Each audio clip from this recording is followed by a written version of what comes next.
Tarde.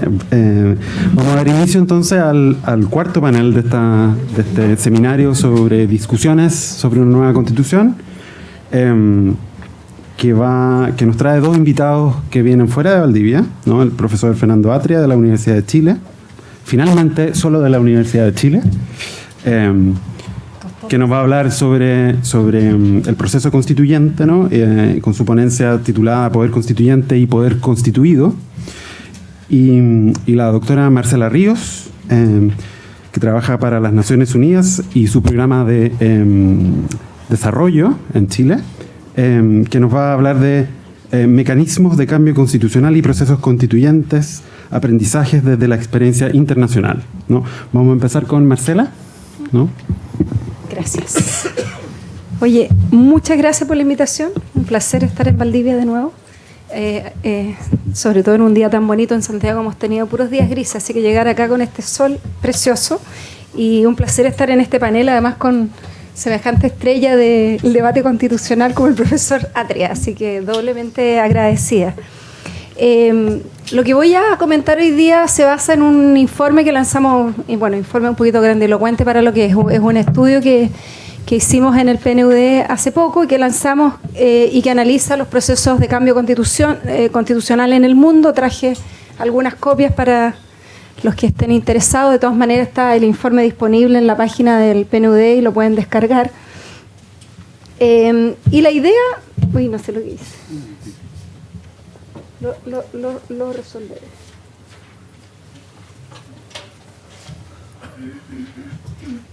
No soy abogada, pero tampoco le hago tanto a la tecnología. La idea del informe es contribuir al debate sobre el proceso constituyente desde el enfoque de ciencias sociales. Es un informe que analiza los procesos como unidad de análisis, no los textos constitucionales. Y en ese sentido tiene un propósito, digamos, de mirar cuál ha sido la experiencia de otros países que han abordado la redacción de nuevas constituciones. Hacemos un análisis de todos los procesos de cambio constitucional, eso significa no de reformas a las constituciones, sino que donde se ha redactado un nuevo texto constitucional desde 1947 hasta el 2015, y nos centramos en 95 casos, digamos, procesos constituyentes para los cuales encontramos suficiente información secundaria para hacer un análisis de los mecanismos de cambio. El informe tiene además un capítulo específico sobre las asambleas constituyentes, porque como es uno de los mecanismos que ha estado en discusión durante los últimos años en nuestro país, pero sobre el cual tenemos menos información o tenemos menos tradición, digamos, como país con este mecanismo, nos parecía importante hacer un análisis también más detallado de lo que son las experiencias de asambleas constituyentes en otros países del mundo. En términos generales, el proceso constituyente lo entendemos entonces no solo como el momento de redacción de una nueva constitución, sino que es un concepto, digamos, un proceso más amplio y que se inicia cuando empieza una demanda, digamos, de cambio constitucional o cuando se da inicio a la discusión en términos generales. Entonces no está acotado solo a los momentos específicos formales e institucionales, sino que a un proceso político más amplio. Como decía, analizamos a partir de una base de datos que está en el Comparative Constitutions Project, que tiene una página que se llama Igual, que está ahí abajo el link, donde cualquiera puede ver, entrar y mirar los datos. Ahí, esta es una base de datos de todas las constituciones del mundo. Entonces nosotros lo que analizamos fue... A partir de esa base de datos, encontramos que entre el 47 y el 2015 se redactaron 239 nuevas constituciones en el mundo, lo que es como el primer hallazgo, porque hay un sentido común que está instalado en el debate público, que en realidad los países nunca cambian las constituciones, o esto es algo así como extremadamente raro o muy poco frecuente, y en realidad los datos lo que muestran es que es bastante más frecuente de lo que uno se imagina. Es cierto que hay regiones del mundo donde se han cambiado mucho más que en otras. En Europa, obviamente, hay una redacción de nuevas constituciones menos frecuente que en África, por ejemplo. Pero, sin embargo, hay una producción constitucional que es bastante rica, importante en todas las regiones. De hecho, también a partir de los datos de esta base de datos, nosotros vemos que el promedio de vida de una constitución en el mundo son 19 años, con lo que la constitución que tenemos nosotros en este momento ya está, ha cumplido, digamos, en términos de superar por lo menos el promedio de vida de las constituciones. Lo que encontramos, y es el segundo gran hallazgo respecto de los mecanismos de cambio, es que hay como 3 grandes formas o 3 mecanismos fundamentales que se han usado en el mundo para cambiar las constituciones, y que no hay en realidad una fórmula única, una receta que uno pueda decir, mira, en todas partes donde ha funcionado bien se ha hecho solo de esta manera. En realidad la experiencia es bastante diversa y vemos que hay estos 3 grandes mecanismos a través de los cuales los países han redactado nuevas constituciones. El primero es a través de los congresos ordinarios, digamos, el propio poder legislativo, donde muchos países se le da la tarea de redactar un nuevo texto constitucional. Lo segundo, y esta es una variante, quizás algo intermedio entre el Congreso y una Asamblea Constituyente, es un Congreso electo con un mandato constitucional, un Congreso constituyente, y donde se han elegido congresos con este mandato específico. En algunos casos se divide el Congreso y una parte del Congreso realiza las funciones legislativas habituales y otra parte se dedica a redactar la Constitución, o en otras partes también ha ocurrido que el Congreso redacta una nueva Constitución y después se disuelve y convoca a nuevas elecciones. Hay distintos mecanismos, pero es una variante del Congreso ordinario. El segundo gran mecanismo son las asambleas constituyentes, y voy a hablar un poco más respecto de eso después. Y el tercero, las comisiones de expertos, son grupos designados especialmente, que la diferencia con la Asamblea Constituyente, que no son electos por sufragio universal, son designados habitualmente por el Poder Ejecutivo, por el Rey, por el monarca, por una junta, etc. Entonces, esos son como los 3 grandes mecanismos, y como decía, no vemos que se pueda encontrar una fórmula única o que sea la única forma en ciertos países o en ciertas regiones. Sí encontramos y entramos en un análisis de los de los cambios respecto de periodo. Cuando miramos el total y viendo cuáles son los mecanismos más utilizados, hay diferencias importantes por regiones del mundo. En América Latina claramente ha predominado la Asamblea Constituyente como mecanismo para cambiar las constituciones, y en otras regiones han predominado las comisiones de expertos, en África y en Asia fundamentalmente, en términos de regiones. Cuando miramos en términos de periodos históricos también hay diferencias importantes. O sea, lo que vemos es que en la primera parte del periodo que estamos analizando, del 47 al 65, una fuerte prevalencia de las asambleas constituyentes. Después eso se diluye y pasan a ser más predominantes las comisiones de expertos, y volvemos en el periodo desde la última década, del 2000 al 2015, nuevamente a nivel mundial el mecanismo que está predominando es la Asamblea Constituyente. Esto está fuertemente correlacionado con la experiencia latinoamericana también de la última década.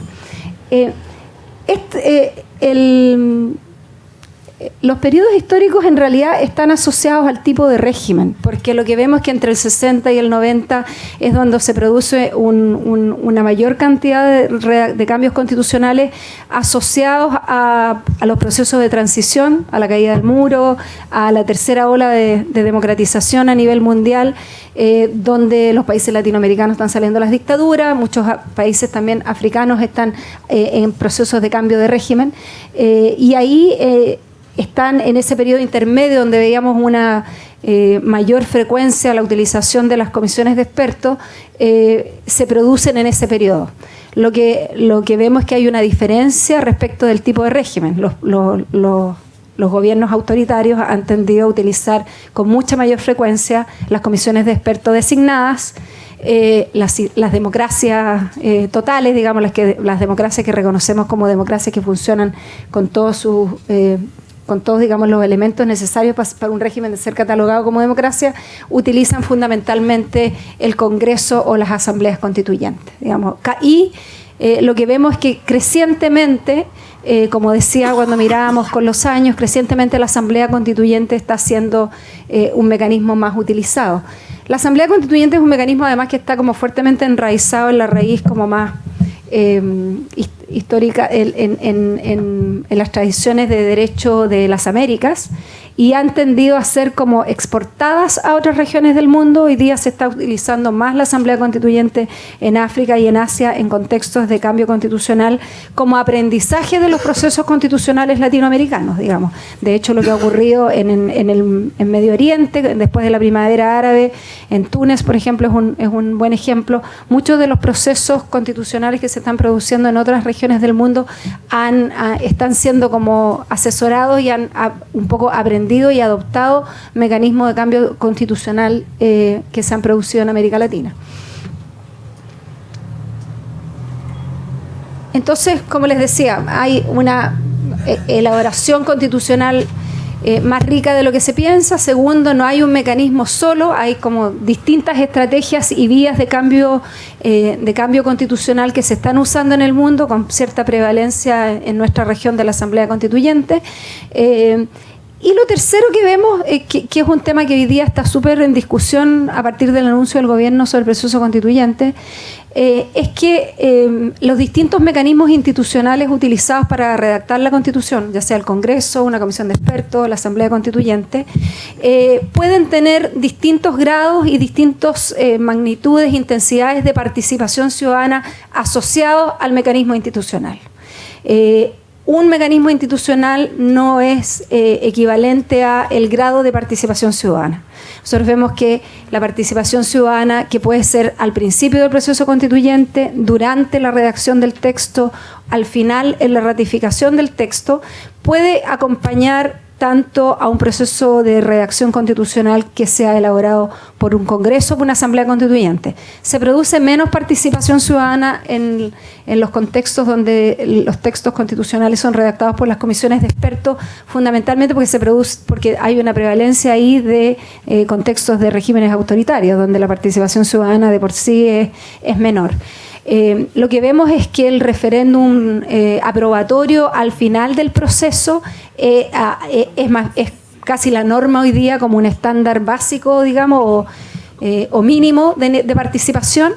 Y digo mínimo porque una de las cosas que se plantea en el análisis de los procesos constitucionales a nivel internacional es que la relevancia de un referéndum al final del proceso de ratificar un texto genera una fuerte legitimidad, digamos, a ese texto en términos sociales y políticos, pero no permite a la ciudadanía ninguna incidencia y participación en la redacción del texto. O sea, uno se somete a un plebiscito, un texto que dice sí o no, pero si no hay participación ciudadana en ninguna de las otras etapas, ese texto va a ser producto de una discusión más bien cerrada y la ciudadanía, por lo tanto, solo tiene la posibilidad de decir si me gusta o no me gusta.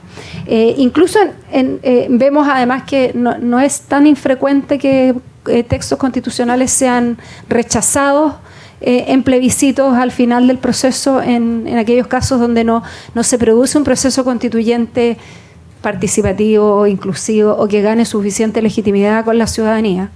Y entonces ocurren casos donde se llama un referéndum al final del proceso y el texto es rechazado.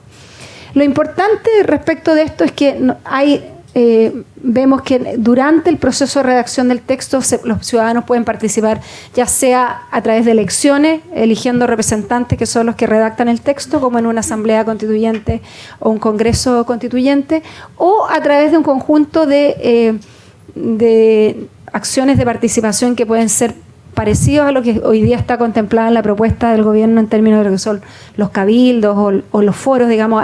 Hay mucha experiencia a nivel internacional que muestra que los procesos, tanto antes de empezar la redacción como durante la redacción, pueden estar acompañados de estas consultas, foros, debates. Crecientemente, por ejemplo, se han implementado en muchos países mecanismos de consulta virtual respecto de los temas de la Constitución, audiencias, etcétera. Digamos, hay una enorme gama de mecanismos que se están usando y además en prácticamente todos los procesos constituyentes que vemos de las últimas décadas están casi todos acompañados de una fuerte inversión en educación cívica, digamos, formación cívica, que ya sea antes, durante, entre medio. Y también ahí vemos que hay una enorme diversidad de actores que se encargan de estos procesos, los partidos políticos, el mundo no gubernamental, la comunidad internacional, sobre todo en países que vienen saliendo de guerras civiles o crisis institucionales más fuertes. Vemos en muchos países hay una fuerte intervención o participación de actores externos al país que asumen, digamos, el liderazgo en los procesos de formación cívica y acompañamiento en los debates. Entonces, volviendo al punto, no necesariamente una asamblea constituyente garantiza o un congreso constituyente garantiza que vamos a tener mucha participación ciudadana. Puedes tener una asamblea constituyente como un órgano representativo donde los electores eligen a los asambleístas, ellos redactan el texto y después volvemos a ver el texto una vez que está escrito y votamos al final, pero entre medio puede no existir ninguna interacción con la ciudadanía, o podemos tener los mismos pasos con mucha interacción durante el proceso. Lo mismo a través del Congreso. En términos de las asambleas constituyentes, y para los que han participado, hay una enorme cantidad de foros y debates sobre el tema constitucional, y uno escucha a menudo personas que son críticas a la idea de la asamblea constituyente, un poco unas caricaturas respecto de lo que son, que en realidad tienen bastante poco asidero con lo que encontramos en la evidencia concreta empírica, digamos, en nuestros países. Primero, por lo menos nosotros no hemos encontrado ningún ejemplo de asamblea constituyente que no sea un órgano representativo, digamos, de delegación, donde los ciudadanos votan y eligen representantes. O sea, nosotros por lo menos no encontramos ningún caso donde existan estas cosas como corporativas, no sé, que he escuchado a menudo en los foros, y una de las cosas que pienso es, bueno, ¿en qué están pensando? En realidad, por lo menos nosotros no hemos encontrado un ejemplo de una asamblea constituyente que no sea electa a través del sufragio. En general, todas las que analizamos 25 casos de asambleas constituyentes en el estudio, todas son órganos representativos igual que un congreso, o sea, y funcionan más o menos igual que un congreso. Nosotros lo que hacemos es analizar cuál es el mecanismo de elección que se usa en el país. Encontramos que en la mayoría de los casos se cambia el sistema electoral que se usa para las asambleas constituyentes respecto del habitual que se usa para el Congreso. Hay una tendencia a utilizar sistemas más proporcionales para las asambleas constituyentes que para los congresos. Analizamos la cantidad de integrantes, vemos que en promedio tienen como 195 integrantes las asambleas por cada 250.000 habitantes. Analizamos el tiempo en que sesionan, y también vemos que hay una enorme variedad, desde asambleas que han durado 4 o 5 meses hasta otras que han durado, las que más han durado 4 años, pero en promedio como 13 meses es el periodo en que han sesionado las asambleas para redactar textos. Y también vemos inhabilidades respecto de los integrantes. Hay muchos países que han impuesto ciertas inhabilidades respecto de quién puede ser electo a una asamblea constituyente, como que no sean miembros de las Fuerzas Armadas o que no sean incumbentes que están en ese momento participando en el Congreso. En el único país donde vemos un ejemplo donde se ha inhabilitado a los partidos políticos tradicionales de participar en la asamblea es en Islandia. En todos los demás participan los mismos partidos que compiten en las elecciones habituales, y por lo general son los mismos partidos que ganan más o menos la misma proporción de votos en el Congreso, los que ganan la misma proporción de votos en la Asamblea Constituyente. O sea, no se producen necesariamente cambios, digamos, en la configuración de fuerza, a menos que se utilice un sistema electoral radicalmente distinto al que se usa para el Congreso, lo que sí hace una diferencia. Analizamos también cómo han sido convocadas, y ahí vemos que hay bien pocos casos donde las constituciones existentes contemplaban el mecanismo de reemplazo constitucional a través de una asamblea constituyente. Solo 3 en la muestra que vemos.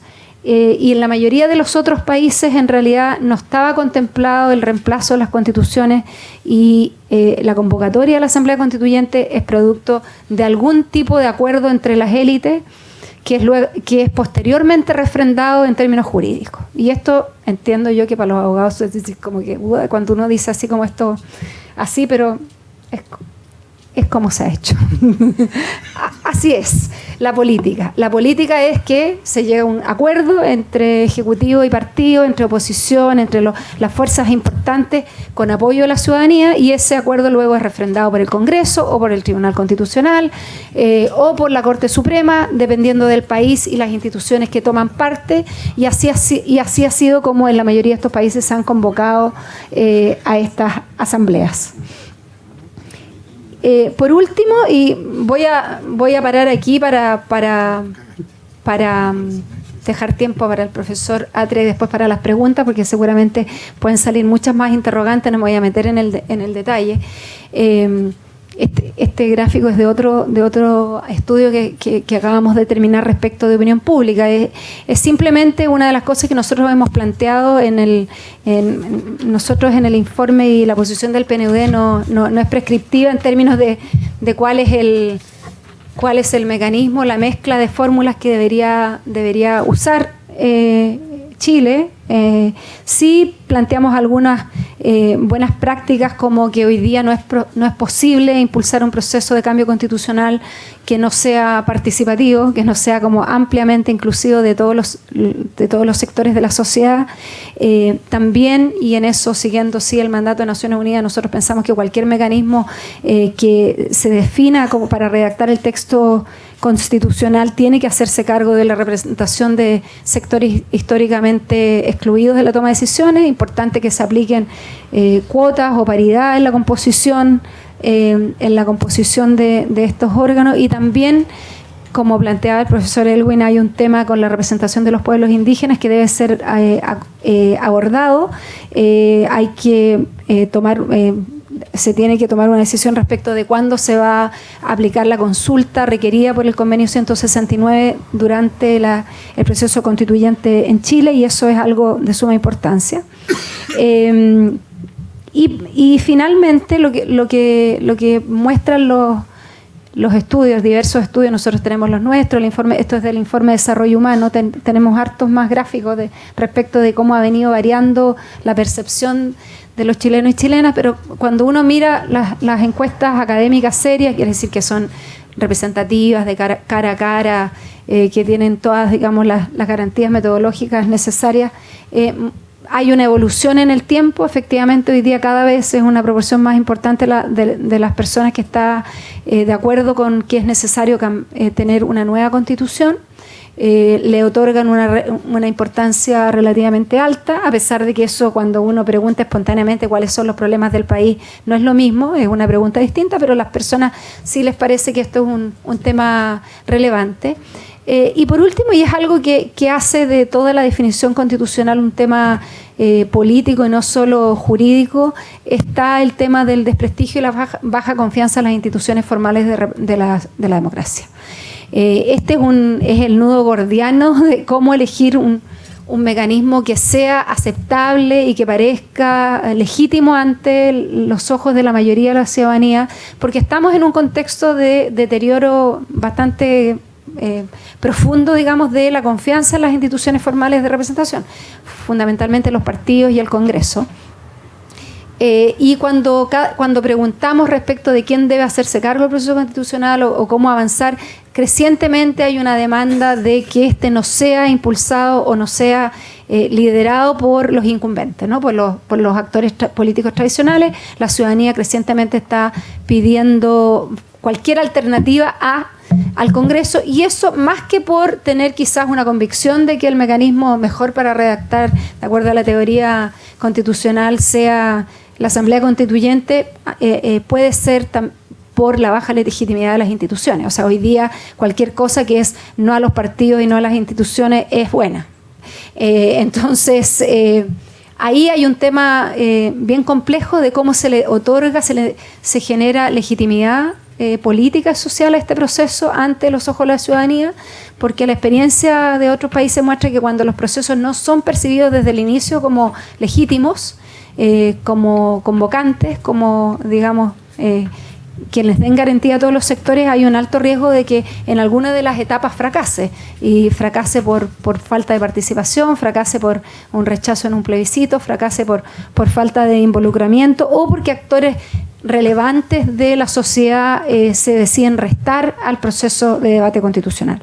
Entonces, el llamado también es ahí a tomar en cuenta, digamos, cuáles son las demandas y las necesidades que están planteando la ciudadanía hoy día respecto del proceso constituyente.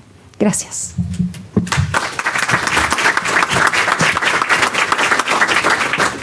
Muchas gracias, Marcela. Le damos la palabra entonces al profesor Atria.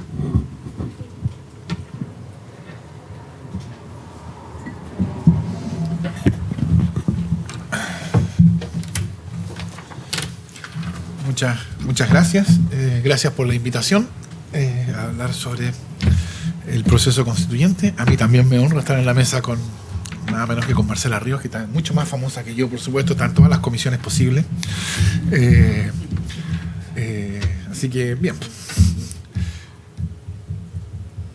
Ha pasado algo extraño desde mi perspectiva en el último tiempo, ¿no? Yo enseño un curso que cuando los estudiantes tienen que opinar, cuando lo hacen poco caritativamente, cuando lo hacen caritativamente dicen un buen curso, etcétera, pero cuando lo hacen poco caritativamente dicen, este es un curso muy teórico, que no te sirve para nada más que para aprobarlo. ¿Qué es la característica, la crítica característica del estudiante de Derecho al curso que no es de Derecho Civil o de Derecho Procesal o del Derecho Escrito? Entonces, claro, uno se pregunta cosas como qué es el derecho, qué es una constitución, qué es la ley, etcétera. Y repentinamente yo me he encontrado con que los periodistas en una entrevista, en la televisión, a uno le preguntan, ¿y qué es una constitución?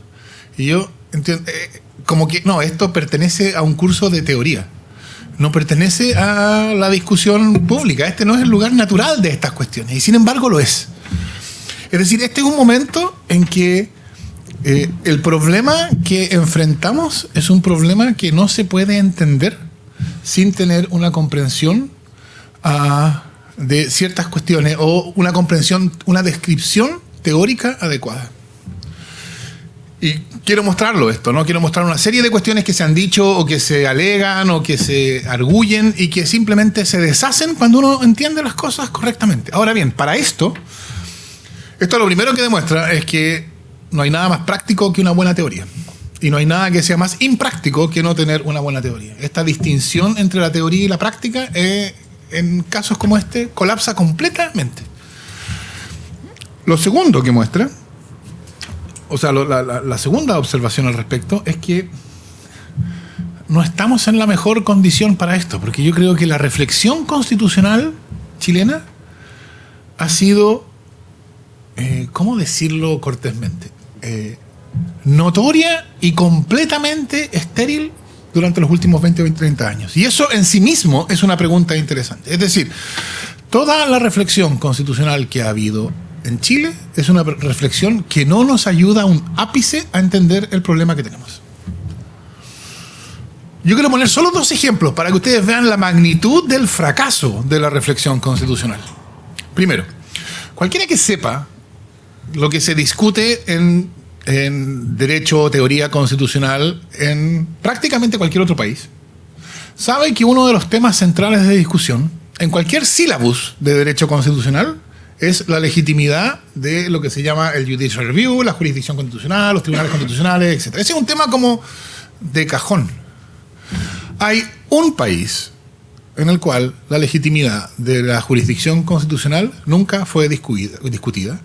Ese país ocurría que era uno de los pocos países cuya transición estaba gobernada por la Constitución dada bajo la dictadura y que se trataba de un tribunal constitucional que estaba compuesto por 3 ministros nombrados por la Corte Suprema, una Corte Suprema cuya composición a principios de los 90 ustedes se la podrán imaginar, y por 2 ministros nombrados, eran 7, por 3 de la Corte Suprema, 2 nombrados por los militares, por el Consejo de Seguridad Nacional. En ese contexto, la doctrina constitucional nunca se preguntó, ¿no hay un problema con la jurisdicción constitucional? Es decir, la pregunta que es una pregunta de rigor en Chile no apareció. Y no estoy hablando de la jurisdicción, de la reflexión constitucional conservadora, porque era que no, si la Constitución es de ellos, ¿no? No, estoy hablando de la reflexión constitucional que uno podría más o menos llamar progre. Esa reflexión constitucional nunca tuvo tiempo para este tema. Segunda observación, nunca fueron capaces de identificar las trampas constitucionales. Es decir, yo entiendo por qué el presidente Lagos cometió el error de decir que la reforma del 2005 era una nueva constitución, en parte por su ego, no cabe ninguna duda.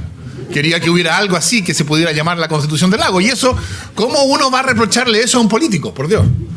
Si no habría llegado ahí en primer lugar. Pero la reflexión constitucional, los que se dedican profesionalmente a la reflexión sobre las formas institucionales de la democracia representativa, no vieron que había un problema y grave en el sistema electoral. No vieron que había un problema y grave en el procedimiento de formación de la ley. No vieron que había un problema, nunca vieron que había un problema y grave con el Tribunal Constitucional. Entonces, yo creo que antes de continuar hablando, uno tiene que pararse a pensar lo que esto significa. Es decir, completo fracaso en identificar las características generales del problema. Y entonces, ¿cómo aprendió la reflexión constitucional que había un problema? Bueno, porque salió la gente a la calle. Es decir, desde la calle vino el problema. Y yo creo que eso afecta con toda la discusión constitucional, porque es una discusión que se está dando con categorías que nos sirven para entender. Y entonces tenemos que tratar de elaborar nuevas. O sea, no es que tratar de elaborar nuevas categorías, es tratar de rescatar las categorías propias de la teoría constitucional que son las categorías necesarias. Porque la teoría constitucional, cuando es hecha de un modo fértil y no estéril, como se hace entre nosotros, es reflexión sobre lo político. No es que sea una mera teoría, es reflexión sobre lo político. Cualquier afirmación de teoría constitucional es afirmación política y debe ser entendida políticamente. Entonces yo quiero partir con la más teórica de todas las preguntas. ¿Qué es una constitución? ¿Qué es una constitución? Es una pregunta que pertenece a un curso de teoría de la Constitución. Pero ¿cómo vamos a saber la diferencia que tiene, ustedes comprenderán, alguna relevancia política hoy día, entre nueva constitución y reforma constitucional si no sabemos qué es una constitución? ¿Cómo vamos a poder evaluar lo que nos dicen y nos repiten muchas personas, que la constitución que tenemos ya no es la constitución de 1980 porque se han dictado tantas reformas, ¿no? Y si ustedes lo cuentan por las leyes de reforma, son algo así como 35 la última vez que conté. Si ustedes lo cuentan por los artículos reformados, yo no lo he contado, pero he oído distintas cifras en distintos foros, son como 200 y tantos, y supongo que uno podría continuar. Si uno lo cuenta por las palabras reformadas, probablemente deben ser 1000 y tantas, y si uno lo cuenta por las letras reformadas, supongo que serán 10.000 o 20.000. Y es verdad, todo eso es verdad. ¿Qué significación política tiene? ¿Cambia eso la Constitución o no? ¿Cómo vamos a saber eso sin saber qué es una Constitución? ¿Qué es una Constitución entonces? Para esta pregunta hay, en principio, dos respuestas. Después vamos a ver que hay una respuesta ya que es la apoteosis del formalismo. Pero me la guardo por ahora. La primera respuesta, que es una Constitución, es la respuesta que daría el abogado. El abogado que se dedica a litigar ante el Tribunal Constitucional, a presentar sus recursos de protección, ¿no? Y que tiene sus audiencias y que no se le pueden pasar los plazos, porque si se le pasan los plazos pierde recursos, etc. El abogado diría, la Constitución es un determinado tipo de norma jurídica que tiene un texto. Entonces el abogado habla del texto constitucional. Y si la pregunta es, ¿qué es lo que distingue al texto constitucional? Que para él es la Constitución, él o ella, por supuesto, es la Constitución, y lo distingue de los otros textos, como los textos legales, el abogado dirá, lo que distingue al texto constitucional es que es especialmente difícil de modificar. Esa distinción hoy día en Chile es un poquito forzada, porque nosotros tenemos textos cuya modificación es de todo tipo, ¿no? Mayoría simple de los senadores y diputados presentes, mayoría simple de los senadores y diputados en ejercicio, 4/7 de los senadores y diputados en ejercicio, 3/5 de los senadores y diputados en ejercicio, 2/3 de los senadores y diputados en ejercicio, lo cual es un poquito ridículo, por supuesto, pero ese es parte del problema. Anyways, si me lo permiten, la respuesta sería, es el texto más difícil de modificar, y eso en Chile incluye ese texto, o identifica ese texto que solo se puede modificar con 3/5 o 2/3 según el caso de los votos de los senadores y diputados en ejercicio. Ya, eso nos permite saber qué es la Constitución. Y claro, ese texto ha sido modificado en innúmeras ocasiones, es verdad. Pero ha sido modificada la Constitución. Cuando se pide nueva Constitución, se está pidiendo un nuevo texto difícil de modificar. Yo creo que evidentemente no. El sentido político, y de hecho aquí uno podría usar lo mismo que los defensores de la Constitución usan a su favor, ¿no? Gente que no ha leído el texto quiere un nuevo texto. No quiere un nuevo texto. Entonces necesitamos un sentido para hablar de la Constitución que nos permita identificar lo que es realmente importante. En ese texto difícil de modificar, por ejemplo, hay una regla que dice que para ser fiscal regional se requieren 5 años de ejercicio de abogado. Los que están saliendo o los que demandan nueva Constitución están demandando una nueva regla sobre cuántos años de ejercicio de abogado se requieren para ser fiscal regional. La respuesta, supongo yo, es evidente que no. Eso no importa. Si esa regla se mantiene, eso no querría decir que la Constitución se mantiene, ¿no? Y junto con eso hay muchas otras reglas de ese tipo que son parte del texto difícil de modificar, pero que no son parte de la Constitución. Por lo tanto, hay un modo de hablar de la Constitución que no es el del abogado, que usa Constitución en un sentido distinto. Y la demanda por nueva Constitución usa Constitución en ese otro sentido. Y ese otro sentido, digámoslo así para ir rápidamente, es un sentido político. Políticamente hablando, la Constitución no es un texto. La Constitución es una decisión sobre la forma fundamental del poder. Es decir, la Constitución lo que hace es, por eso se llama así, constituye el poder político y le da forma institucional. Y entonces establece cómo se usa, para qué se usa, quién lo usa, etc. Cuando se está pidiendo nueva Constitución, diría yo, la manera en que yo lo interpretaría es, se está pidiendo una nueva forma de ejercicio, una nueva forma del poder, una nueva decisión sobre la forma del poder político. Eso es la Constitución. Esa decisión normalmente está contenida en el texto difícil de modificar, es verdad. Pero en ese texto difícil de modificar hay muchísimas otras cosas. No cambia nada de la forma del poder, la forma o la decisión fundamental sobre la forma del poder. No cambia nada si decimos que en realidad no son 5 años para ser fiscal regional, son 3. No importa. O si decimos que ahora sí los templos y sus dependencias sí pasan a ser susceptibles de impuesto territorial, porque la Constitución también contiene una regla, o sea, el texto constitucional también contiene una regla que dice que no están sujetos al impuesto territorial. Pero nada importante se juega ahí. Lo que importa es la decisión fundamental sobre la forma del poder. Y entonces eso nos permite plantear la siguiente pregunta. La pregunta que viene después. Sabiendo ya lo que es una Constitución, ¿cuál es el problema que suscita la demanda por nueva Constitución? El problema es la Constitución actual. No el texto constitucional, la Constitución. La Constitución es esa decisión fundamental sobre la forma del poder y por consiguiente la pregunta es, ¿cuál es la Constitución bajo la cual vivimos? Lo cual quiere decir, ¿cuál es la decisión fundamental sobre la forma del poder bajo la cual hemos vivido desde 1980? Y mi respuesta sería, nosotros hemos vivido bajo una Constitución en este sentido, cuya finalidad principal es neutralización. Nosotros hemos vivido bajo una forma neutralizada de poder. Es decir, un poder que está constituido no para habilitarlo, sino para neutralizarlo, de modo tal que sea un poder que es incapaz de modificar, de decidir sobre las cuestiones importantes de la vida en común, digámoslo así. O para decirlo más en periodístico, sobre el modelo. El modelo se puede perfeccionar. Es posible usar el poder político para perfeccionar el sistema de AFP, creando, por ejemplo, una pensión solidaria para quienes no reciben una pensión suficiente. Está bien, eso se puede hacer. Se puede perfeccionar el sistema de ISAPRES, adecuando las condiciones bajo las cuales las ISAPRES pueden determinar los contratos o pueden reajustar sus contratos. También se puede hacer eso. Pero el modelo no se puede transformar. No se puede transformar el sistema de AFP en un sistema de reparto. Eso no se puede hacer.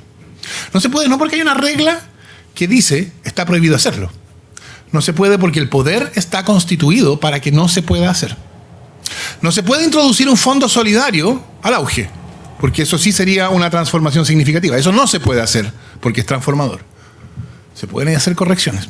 Y por eso no deja de ser irónico, ¿no? La discusión tradicional de la izquierda era el dilema entre reforma y revolución. La discusión tradicional de la centroizquierda chilena ha sido reforma o perfeccionamiento. Y nos hemos quedado en perfeccionamientos. No hay nada más elocuente que el lenguaje que usa una época para hablar de sí misma respecto de sus condiciones políticas. Y no hay nada más transparente que el hecho de que ya ni siquiera nos atrevamos, sobre todo hasta antes de este gobierno. La palabra reforma como que volvió a usarse ahora, pero hasta entonces ya no se hablaba de reformas, se hablaba de perfeccionamientos. La diferencia, por supuesto, es que el perfeccionamiento no supone haber encontrado un problema que corregir, sino algo que hacer más perfecto aún. Ese es el problema, entonces. El problema es la Constitución, no el texto constitucional. Es la Constitución, es la decisión fundamental sobre la forma del poder. ¿Y cómo se soluciona?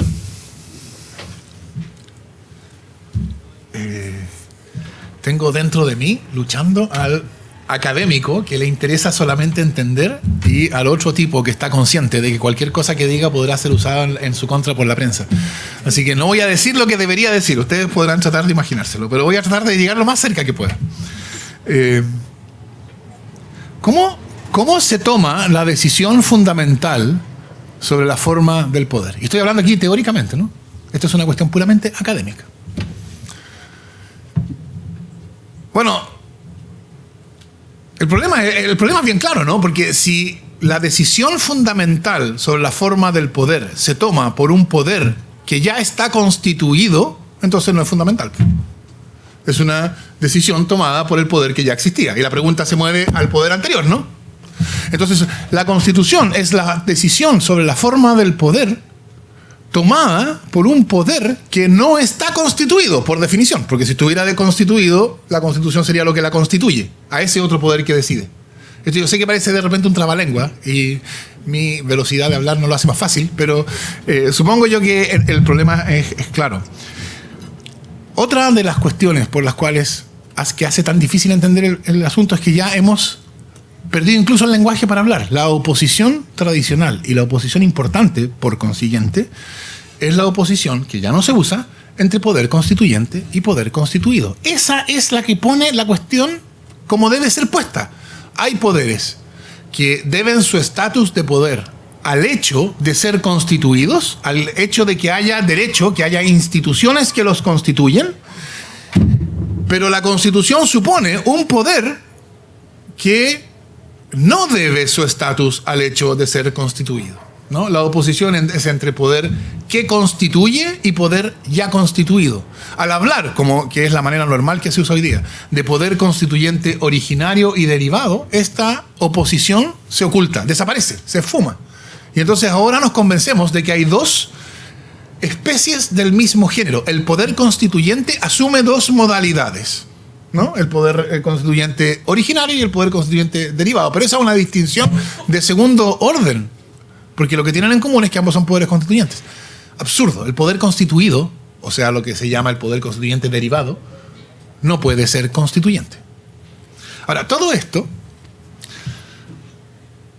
suele tratarse como si fuera una cuestión de teorías. Y no hay nada que sea políticamente más importante que todo esto. Porque la distinción entre poder constituyente y poder constituido es una manera un poco más sofisticada de hablar de lo mismo que se está discutiendo hoy día, que ¿es posible un proceso con una nueva constitución a través de un mecanismo institucional? Porque institucional quiere decir constituido. Y en esta parte yo no estoy todavía abogando por nada, sigo tratando de entender.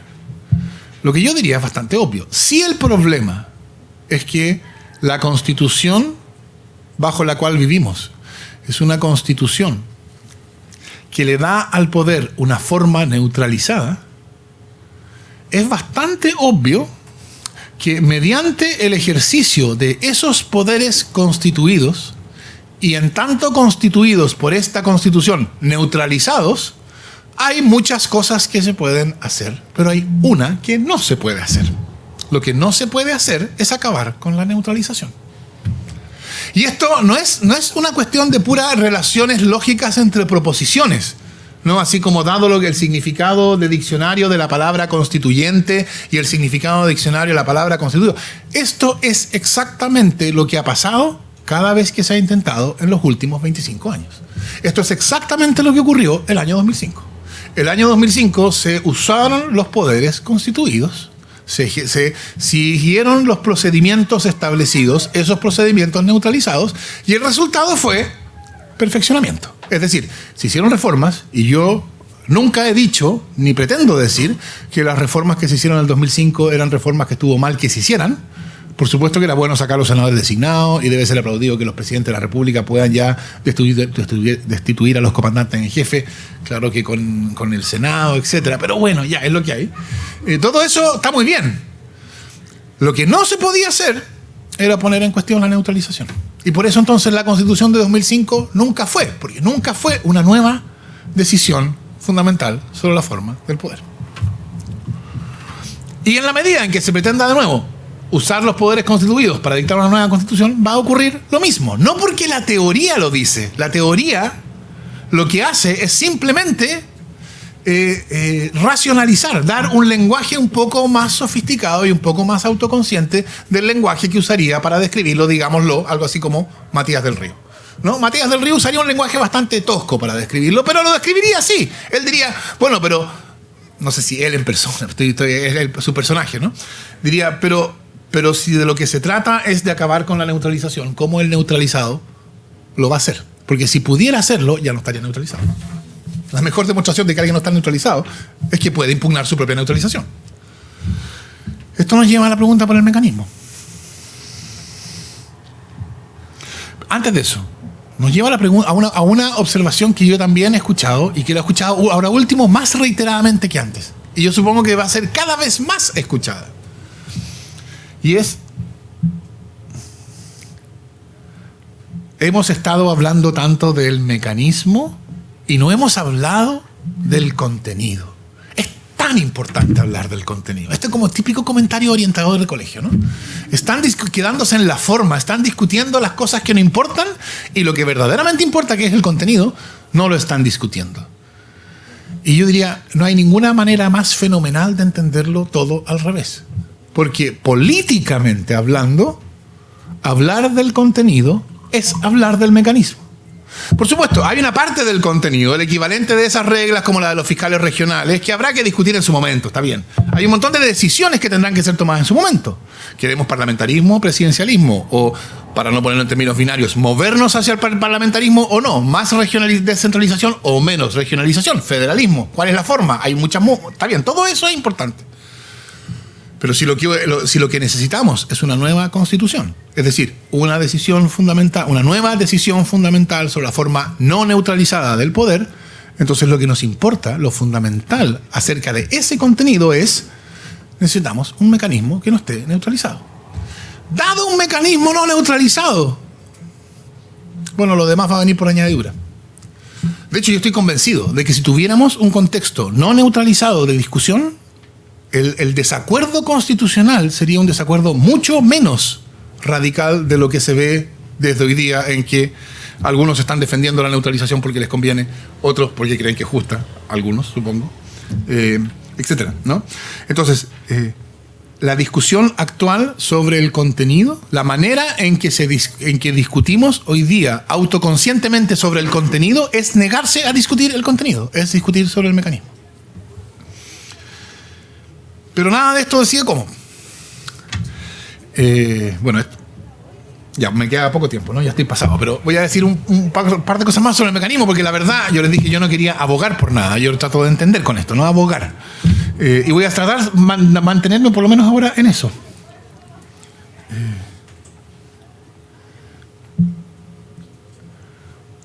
La presidenta anunció una hoja de ruta, ¿no? Un mecanismo.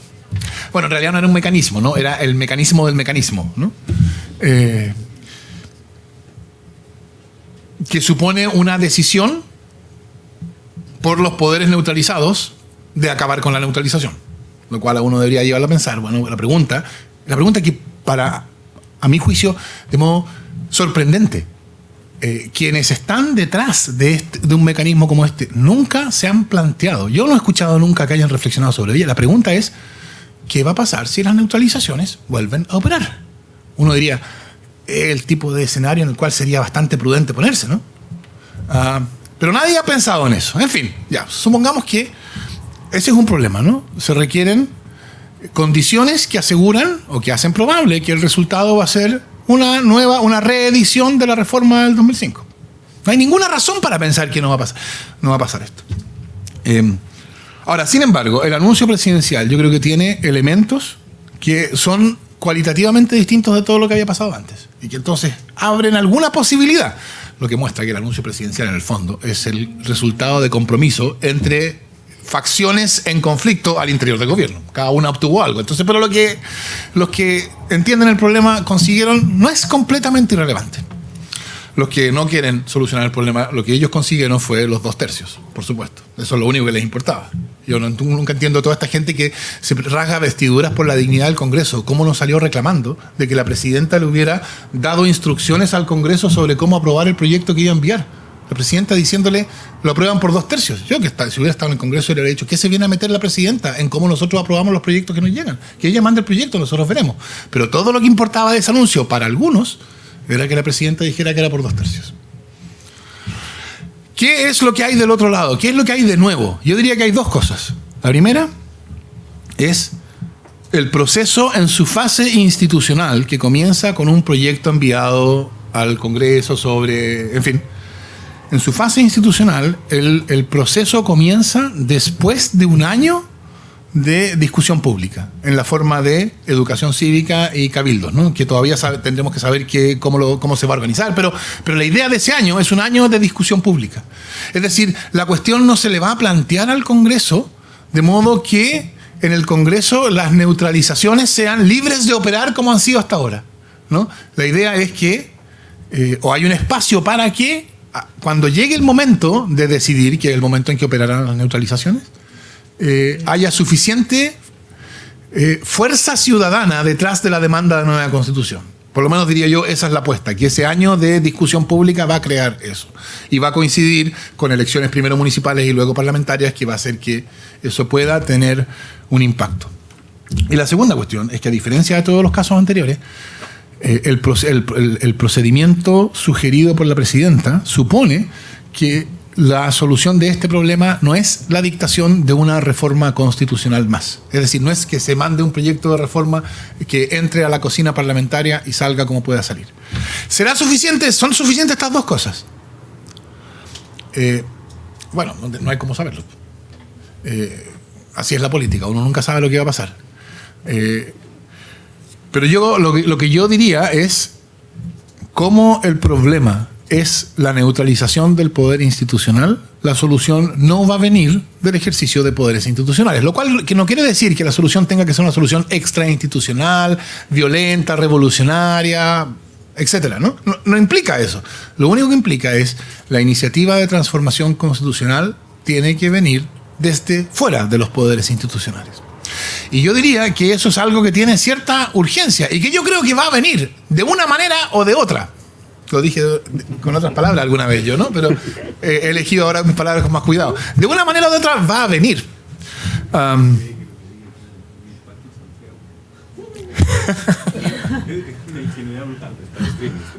Está en streaming. Entonces seguro.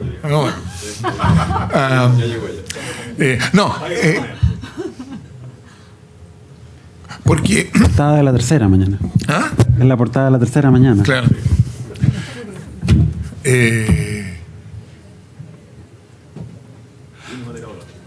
De una manera o de otra. Va a ocurrir de una manera o de otra, porque lo que yo creo que está pasando, este problema, y con esto sí que termino, se discute como si fuera, por así decirlo, un problema puramente de preocupación de los especialistas o de la élite, como le llaman ahora, o de algunos, ¿no? Como si fuera una cuestión puramente superestructural, se habría dicho en otro momento con otro lenguaje, ¿no? Como si esto no tuviera consecuencias políticas en el mundo real, en la vida real.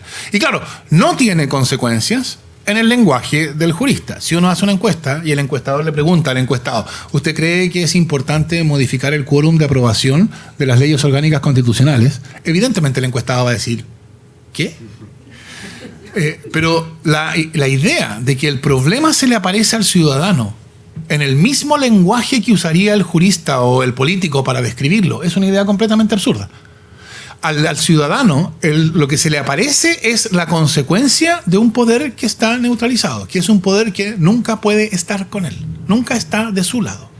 Por eso, desde el punto de vista del ciudadano, la experiencia fundamental bajo la Constitución neutralizadora es que siempre que se encuentra con alguien que tenga poder fáctico, lo abusan. ¿Por qué lo abusan?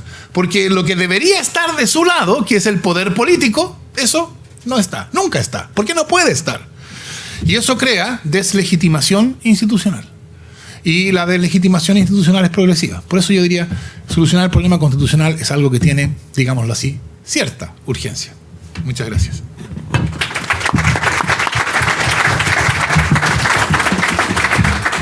Muchas gracias, Fernando. Vamos entonces, después de estas presentaciones, a abrir una ronda de preguntas para ambos ponentes. Una pregunta aquí.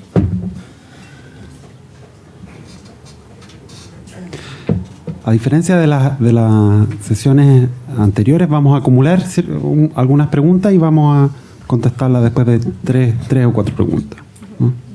Mi pregunta es para doña Marcela. Usted mencionó cómo funcionaban estas asambleas una vez que estaban ya constituidas. Me gustaría saber si dentro del estudio se revisó cómo se elegían los postulantes a ser elegidos por la comunidad.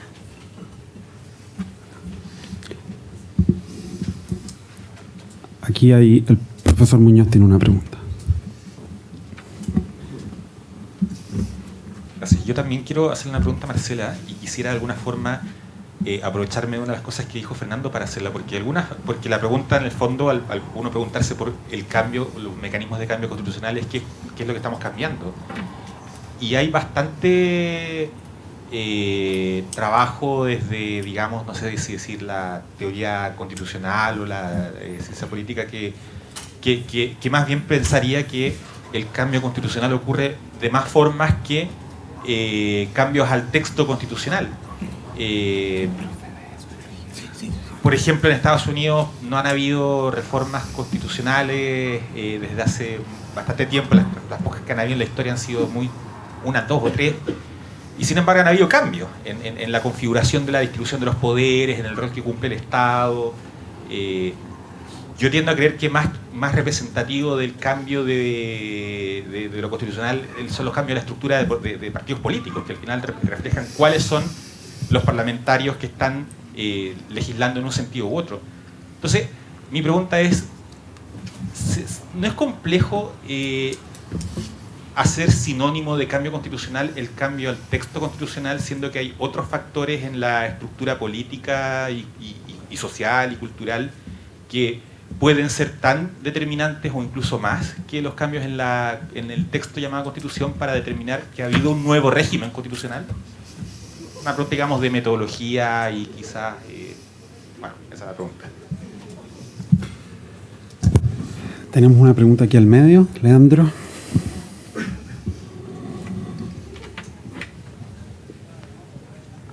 Sí, para Fernando. Respetando su voluntad de no definirse por alguna opción, sino que también en el esfuerzo académico de tratar de comprender lo que está pasando.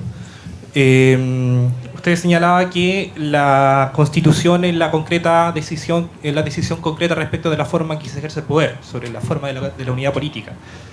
En relación a eso, evidentemente la pregunta que está detrás es ¿quién toma esa decisión?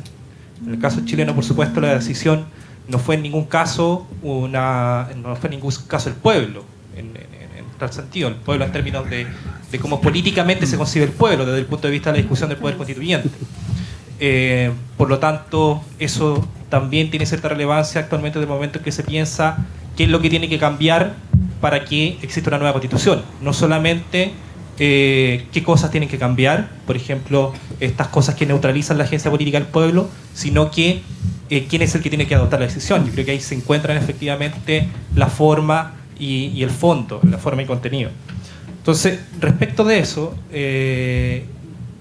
yo quisiera hacer la pregunta específica sobre el libro, que desarrolle la idea, más bien, que me parece muy interesante de que el pueblo también no es la decisión constitucional es un acto de afirmación política del pueblo, y en tal sentido ronda también dentro del discurso no solamente académico, sino que también del discurso dentro del campo de la izquierda y dentro del campo, por ejemplo, del mundo que se moviliza a favor de una asamblea constituyente, esta idea que se nos ha transmitido casi desde el colegio de que la constitución es una suerte de pacto, contrato social, contrato entre diferentes componentes de la sociedad.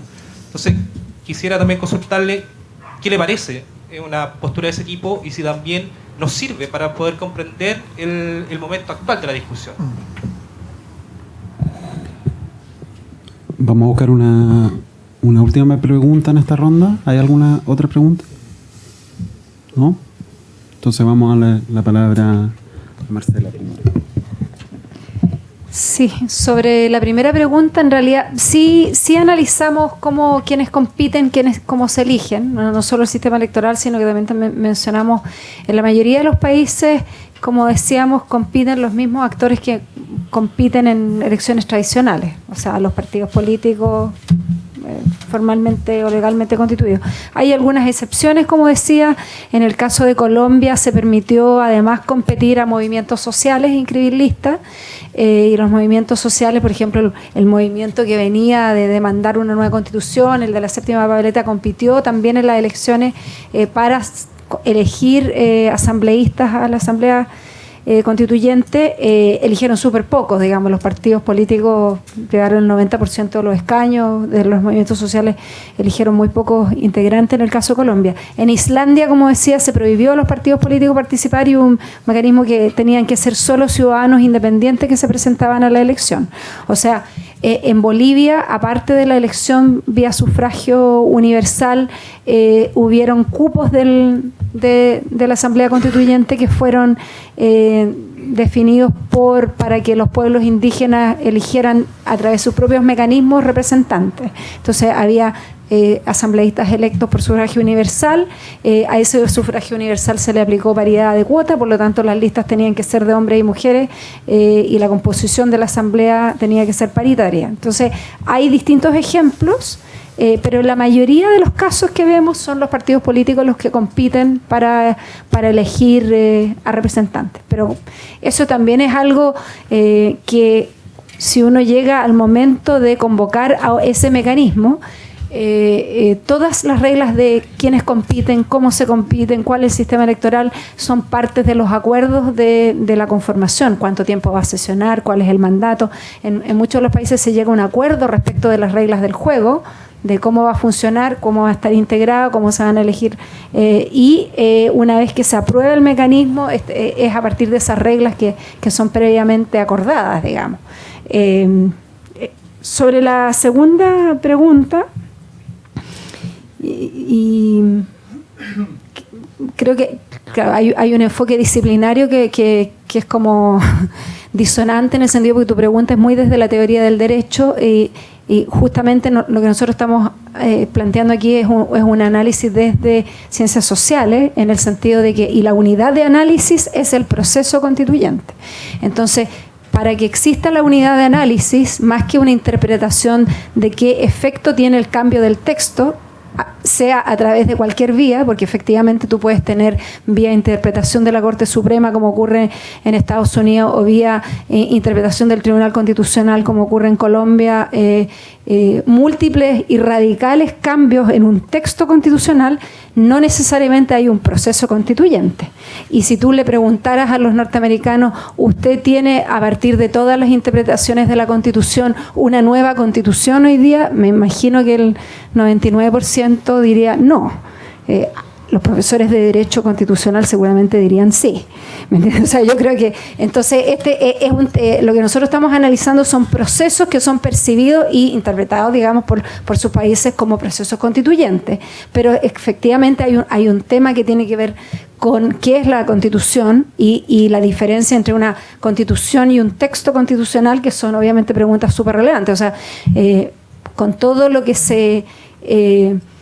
que se valora el proceso constituyente colombiano como un proceso como ejemplar en términos de la teoría de cómo uno quisiera tener un proceso constitucional.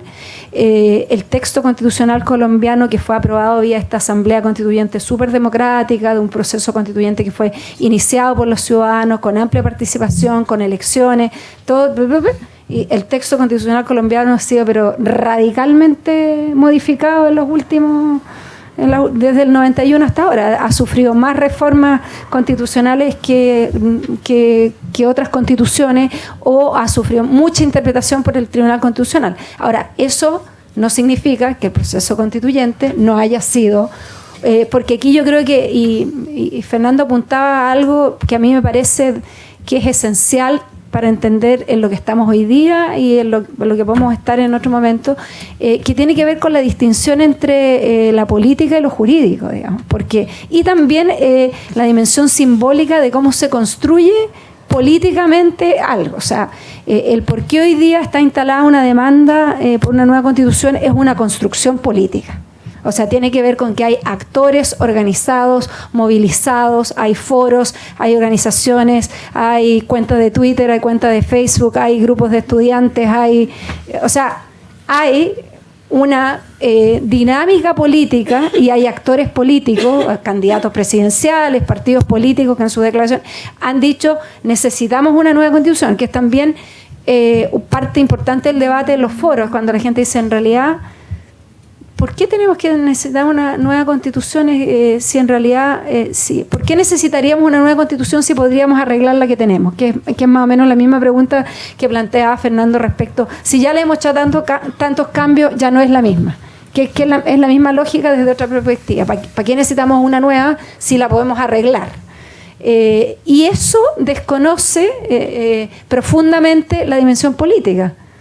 Porque la podría cambiar entera vía arreglo y eso igual no calificaría como un proceso constituyente o una nueva constitución, porque políticamente no sería interpretada así por los ciudadanos y los actores políticos. Entonces hay una dimensión que va más allá del contenido del texto, que tiene que ver con política. Gracias, Marcela. Fernando. Yo ya dije que le tenía temor reverencial a Marcela. Pero voy a permitirme... Yo estoy aquí en amplia minoría. Por eso mismo, por eso. Además yo tengo conciencia de eso. Pero voy a permitirme de ciertos desacuerdos.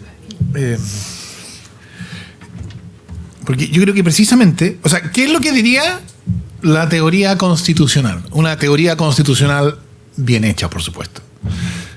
Diría cosas que parecen tan puramente teóricas. Diría, por ejemplo, la Constitución no puede ser reformada. Yo creo que eso es correcto. La Constitución no puede ser reformada. Pero ¿cómo? No es que se han dictado 35 leyes. Bueno, no están reformando la Constitución. Están reformando esa otra parte del texto que no contiene la Constitución, ¿no? Que contiene leyes. Llamémoslas leyes constitucionales, ¿no? Son leyes que son difíciles de modificar, pero que en realidad, en cuanto a su contenido y el tipo de decisión que toman, como la de los fiscales, eso es una ley. Eso bien podría estar en la ley orgánica del Ministerio Público. La verdad es que si uno se pregunta por qué está en la Constitución, es por las consideraciones puramente estratégicas, ¿no? De que yo uso mi poder actual para ponerlo ahí para que después pueda tener un veto. Pero no hay nada sustantivo ahí. Entonces, la Constitución no puede ser reformada. La Constitución puede ser destruida, la Constitución puede ser reemplazada, la Constitución puede ser cambiada, pero no puede ser reformada. Reformada quiere decir modificada mediante el ejercicio de poderes constituidos.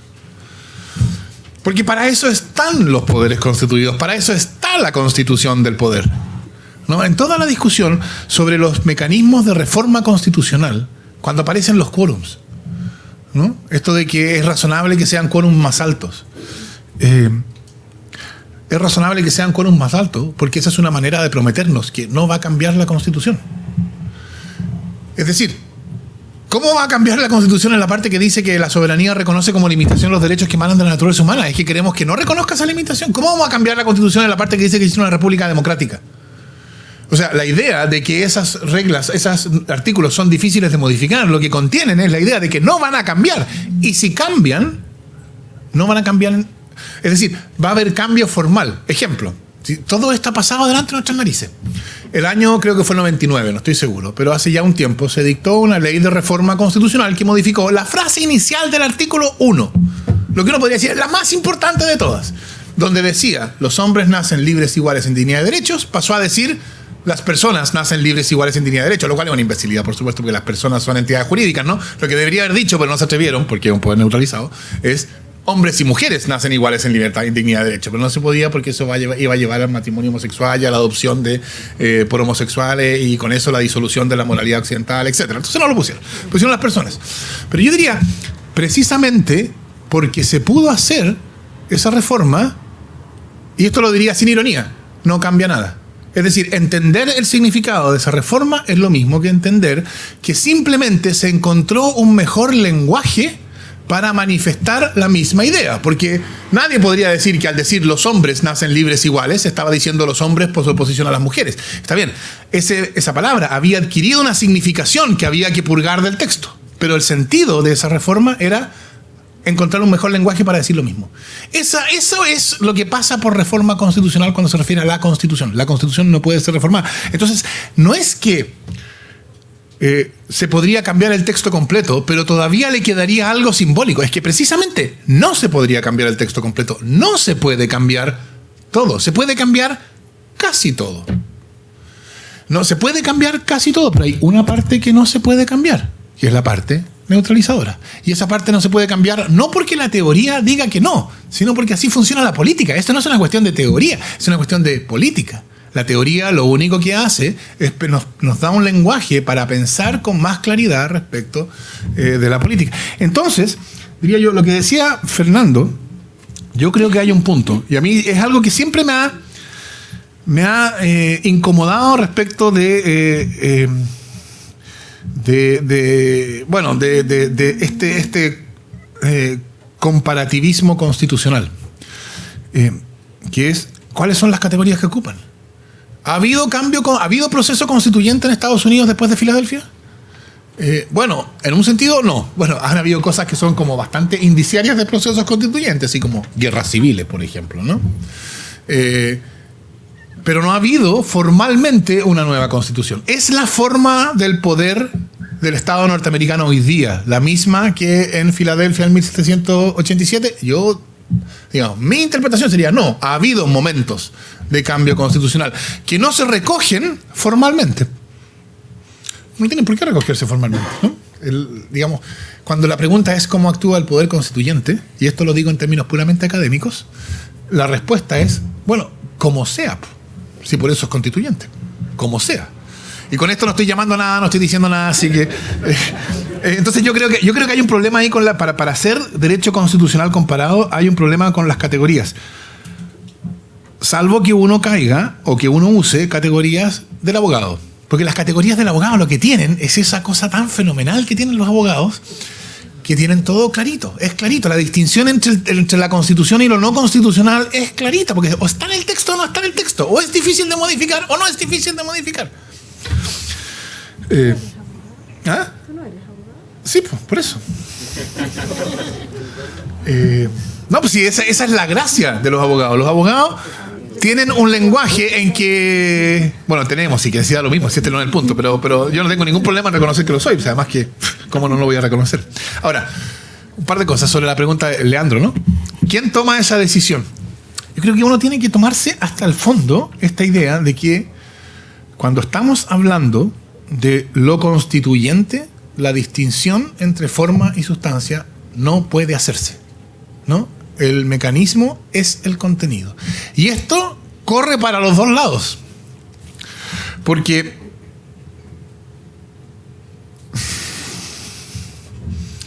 ¿quién toma esa decisión? El pueblo, por supuesto. El pueblo es el único titular posible del poder constituyente. Eso quiere decir que el principio democrático es el único principio legitimatorio hoy día disponible.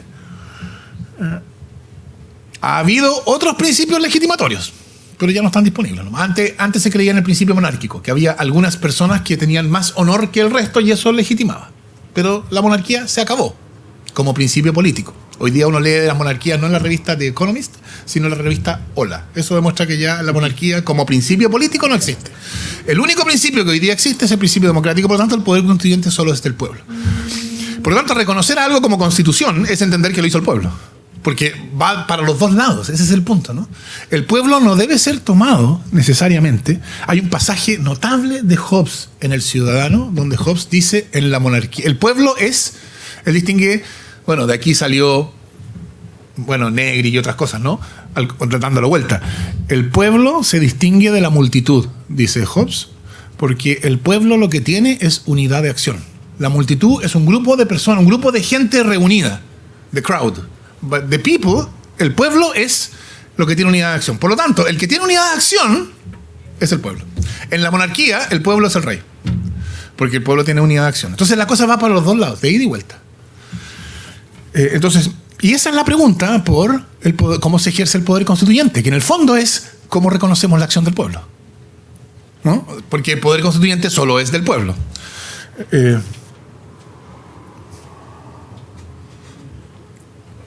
Claro, pero la respuesta ahí, cuando la pregunta es esa, ¿cómo reconocemos la acción del pueblo? La respuesta, como sea, no nos sirve, porque entonces no nos da ningún criterio de distinción. Y entonces ahí entra la pregunta la idea de cuál es la, entre comillas, mejor forma de darse una constitución. Pero mejor, ahí no quiere decir moralmente mejor, porque sería como, bueno, o sea, cada uno puede predicar lo que quiera, ¿no? Mejor ahí quiere decir, ¿cuál es la forma de darse una constitución por el pueblo, o sea, bajo el principio democrático, que corresponde de modo más pleno al contenido de la decisión que queremos? O sea, esto es llevarse la vinculación entre forma y contenido hasta el final. ¿Cuál es la forma de producir una constitución que corresponde de modo más pleno, más completo, al tipo de poder que queremos constituir? Y entonces, claro, si es un poder, digamos, déjeme decirlo en fácil, si es un poder democrático, participativo, inclusivo, bueno, ¿cuál es la forma? La forma más democrática, más participativa, más inclusiva, y como diría Fernando Paulsen, raya para la suma, ASEP. No, diría yo, ese es el argumento. No es un argumento, uno no tiene que tomarse un argumento moral, es un argumento de autodefinición política, de autoafirmación política. Por eso hay mucha gente que dice, o sea, los que abogan por una asamblea constituyente lo que quieren es un mecanismo. Si un texto idéntico al actual saliera de una asamblea constituyente, entonces estos señores no tendrían ningún problema. Y la respuesta es, un texto idéntico al actual no puede salir de una asamblea constituyente. Porque la única manera en que puede dictarse una constitución tramposa es a través de un mecanismo que le lleva a la trampa. Y si un texto idéntico al actual, con leyes orgánicas constitucionales, etcétera, ¿no? Con mecanismos de reforma como los que tiene esta, si un texto idéntico al actual saliera a una asamblea constituyente, ¿qué es lo que uno diría?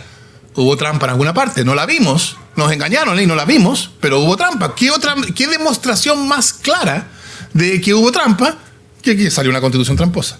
Entonces, esto también muestra, hay una conexión entre el problema constitucional y el origen de la Constitución de 1980. No es una conexión moral, porque yo no creo que las constituciones queden manchadas por su momento de origen, así como que si en el momento de origen fue ilegítimo, todo lo que se sigue es legítimo. La Constitución, la ley fundamental alemana se dictó con el país estando ocupado y partido en 4 por las fuerzas de ocupación. O sea, qué peor, ¿no? Entonces, hay una conexión, pero no es una conexión moral, es una conexión política. Si ustedes pretenden escribir un texto, si alguien pretende escribir un texto constitucional, llamando para eso, siendo un general de ejército que llega al poder en un golpe de Estado y que llama para escribir el texto constitucional a sus juristas de derecha y les pide escriban un texto constitucional, entonces lo probable es que salga una constitución tramposa en favor de la derecha. O sea, chocolate por la noticia. No hay nada de raro en eso. Entonces hay una conexión.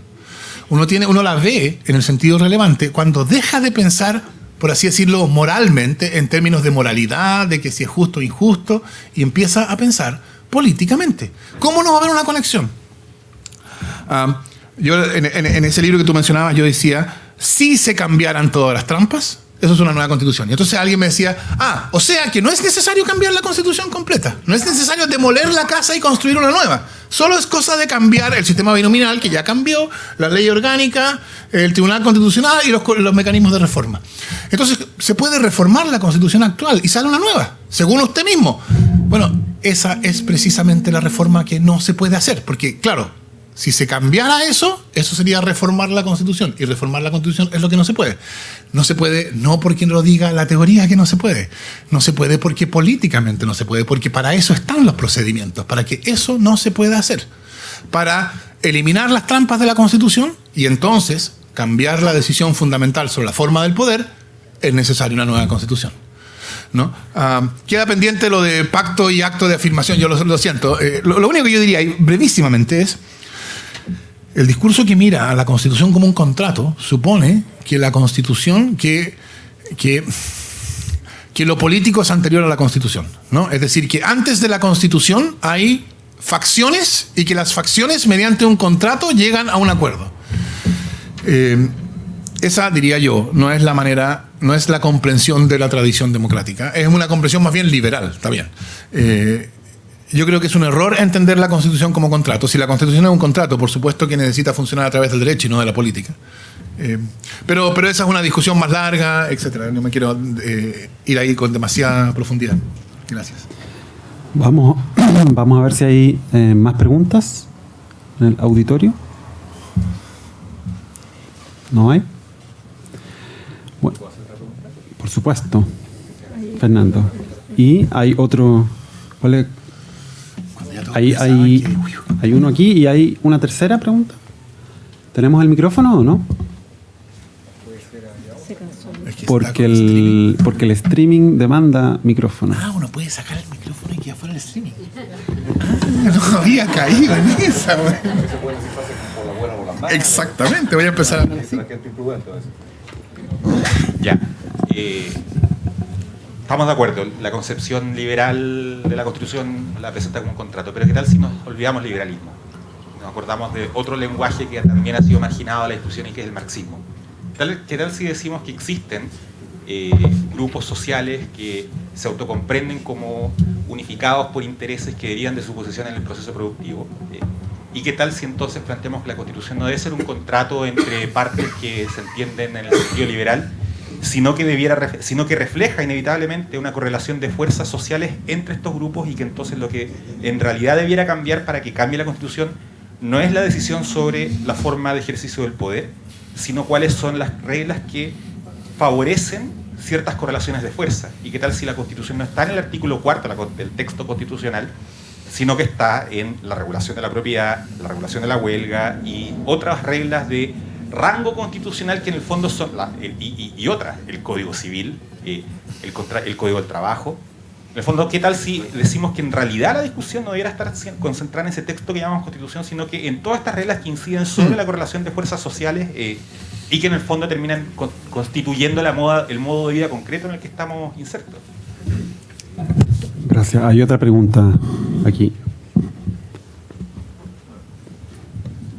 Bueno, muy buenas tardes. Mi nombre es Rodolfo y quería hacer una pregunta relacionando ambas presentaciones. Entonces, me da lo mismo, igual podrían opinar los dos o uno, no es relevante para el objetivo. Yo no solo creo que en la actualidad y en el proceso latinoamericano solamente Chile haya sido víctima de esta como neutralización que hacen las constituciones o los textos políticos a su sociedad, sino que yo creo que todos los procesos latinoamericanos que fueron intervenidos fueron víctimas de eso también, y hay algunos que han avanzado en eso y otros que no hemos avanzado, obviamente, en salirnos de esas trabas de la neutralización de la que hablaba el profesor Atrio. Y en ese sentido, para vincular tanto el estudio que hizo la profesora como con la presentación del profesor, me gustaría escuchar la opinión de ambos o de uno de los dos sobre qué procesos en Latinoamérica, de los que hay, se mencionaba Colombia, Venezuela, Ecuador o Bolivia también, que son como los casos más actuales, Ecuador y Bolivia. ¿Cuál de esos procesos ha sido exitoso en cuanto ha logrado, por un lado, con mecanismos no institucionales, superar esas neutralizaciones que le han impuesto sus textos anteriores? Yo alguna experiencia tengo porque algunas investigaciones hice. En el caso venezolano uno podría decir que la oposición se resta de ese proceso y por lo tanto la decisión sobre las neutralizaciones la toma hegemónicamente un sector político. Pero en el caso colombiano y de las otras dos realidades hay unos ejemplos bien concretos que hacen ejemplos para uno y para el otro lado, en donde no se ha logrado superar la neutralización y donde sí se ha logrado superar esas neutralizaciones. Entonces, como método de experiencia o de aprendizaje para lo que nos queda a nosotros, que finalmente es como para ver qué tan alentador o desalentador puede ser el panorama. Entonces, me gustaría escuchar una relación entre ambas de esas dos cosas, cualquiera de los dos que voy a opinar en ese sentido. Gracias. Si puede usted mismo pasar el micrófono para atrás. Una pregunta para el profesor Atria. Se lo voy a tratar de contextualizar con un chiste. Un niño le pregunta a su papá si todos los cuentos de hadas comienzan con la frase "había una vez". El padre le responde que no todos los cuentos de hadas comienzan con esa frase, "había una vez", sino que si ustedes votan por mí y salgo electo, les prometo tanto. Hoy en día, bajo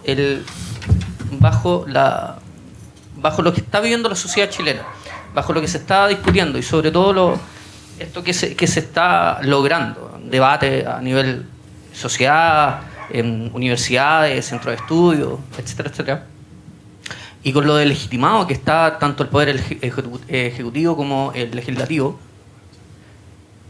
¿usted cree que el pueblo chileno es posible que alcance, sin lugar a duda, un cambio constitucional? ¿Es posible que se alcance sí o sí esa nueva constitución de la que estamos hablando?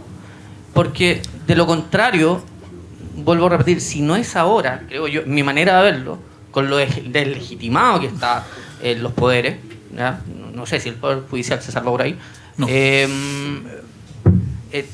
¿Habrá otra posibilidad con todos los movimientos sociales que están en ebullición desde ya 2011 en adelante?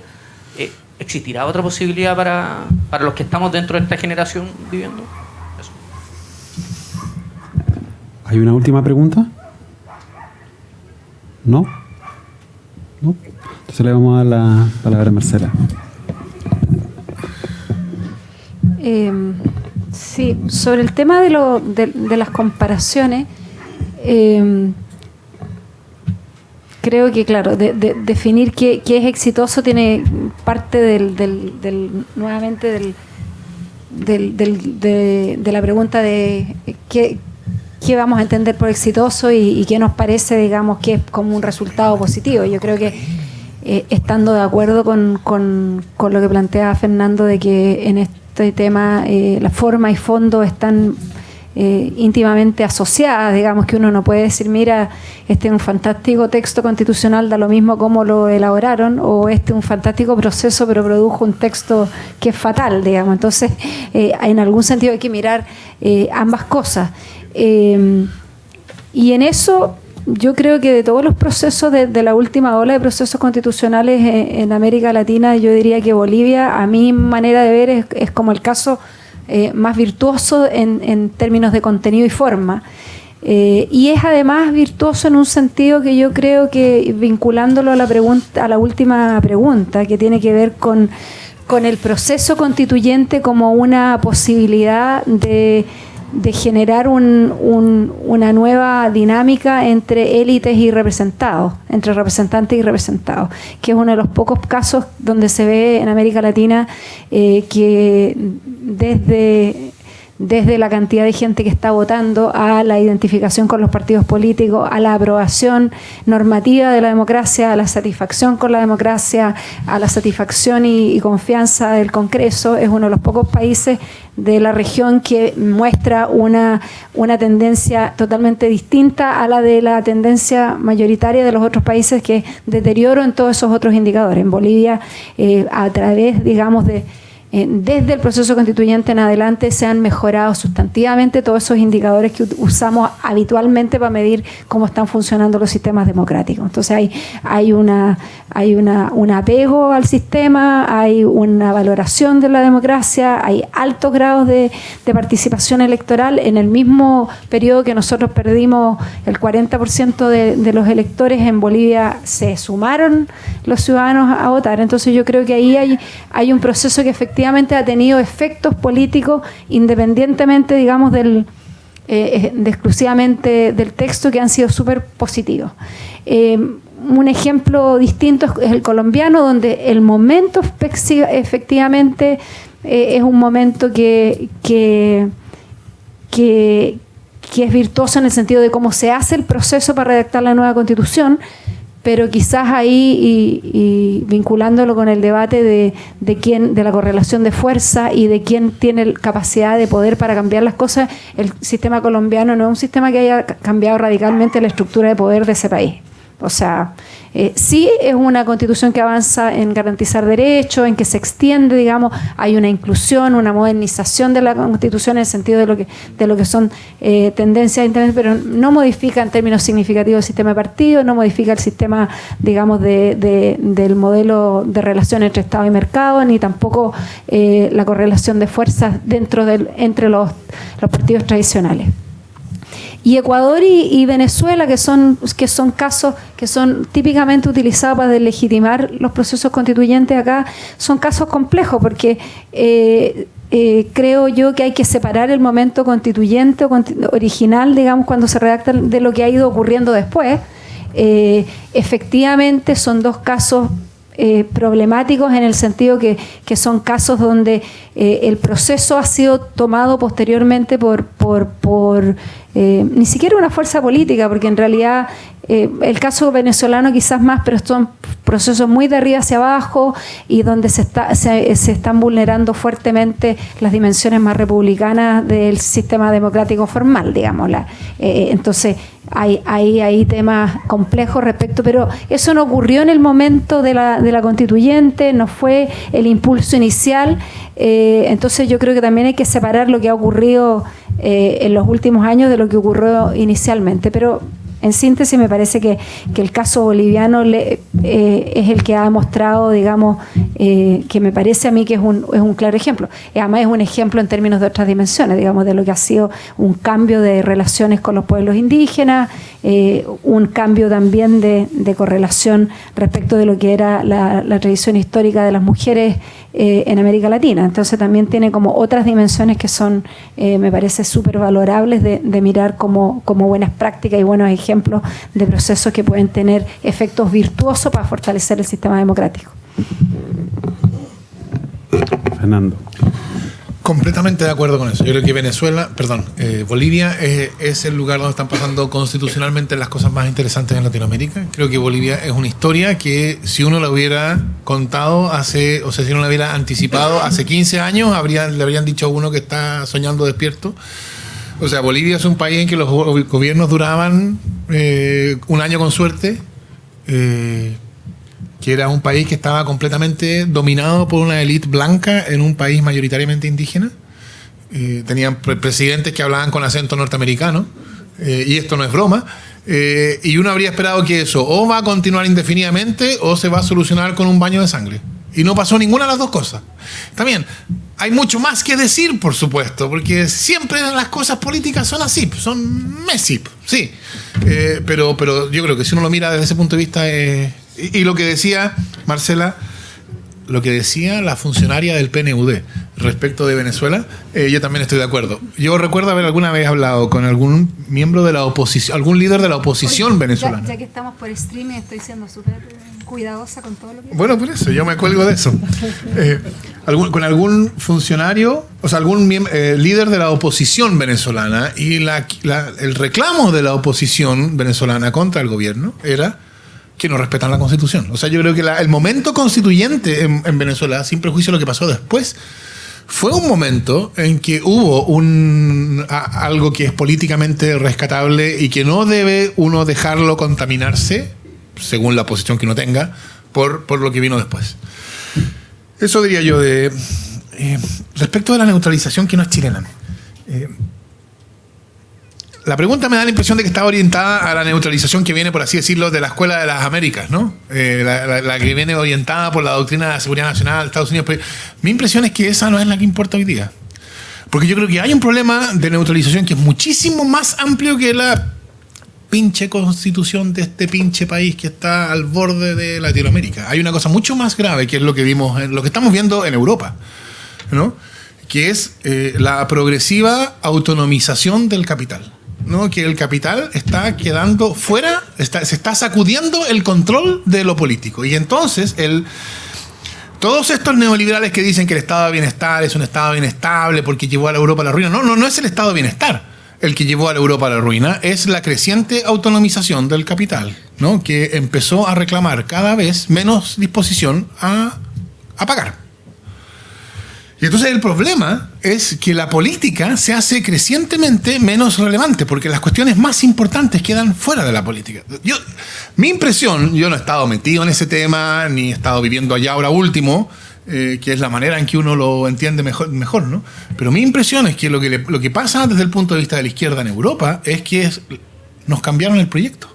La Unión Europea era un proyecto progresista y que ahora nos dimos cuenta de que está siendo utilizado por el capital para autonomizar, para que las decisiones importantes sobre el régimen del capital se sacan de la polis, se sacan de Atenas y se llevan al Banco Central Europeo, a la Troika. Y después llegan de vuelta y estas son las condiciones, no hay nada que decir, es tómalo, déjalo, y solo en realidad es tómalo. Así que esa es la neutralización que yo veo más problemática. Y entonces la pregunta es si el descrédito, si la deslegitimación institucional que nosotros vemos, pero que tiene cierta continuidad con lo que pasa en España, con lo que pasa en Grecia, con lo que pasa en tantos otros países, ¿no?